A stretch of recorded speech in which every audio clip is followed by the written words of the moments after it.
গণঅভ্যুত্থানের মুখে শেখ হাসিনা দেশ ছেড়ে পালানোর পর আবারও সরব হওয়ার চেষ্টা করছেন ইমরান এইচ সরকার। নিরাপদে বিদেশে বসে গণহত্যায় অভিযুক্ত হাসিনার পক্ষ নিয়ে সামাজিক যোগাযোগ মাধ্যমে প্রতিনিয়ত নানা গুজব ছড়িয়ে যাচ্ছেন তিনি।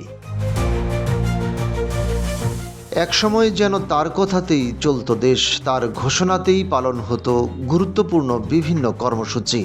অবস্থা এমন হয়েছিল যে দেশ তখন আওয়ামী লীগ সরকার নাকি ইমরান এইচ সরকার চালাচ্ছে সেটি নিয়ে ছিল ব্যাপক আলোচনা সমালোচনা।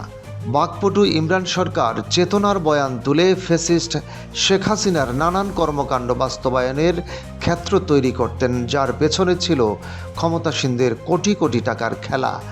সরকারি পৃষ্ঠপোষকতায় মাসের পর মাস রাজধানীর গুরুত্বপূর্ণ শাহবাগ মোড় দখল করে চলে গণজাগরণ মঞ্চের কার্যক্রম।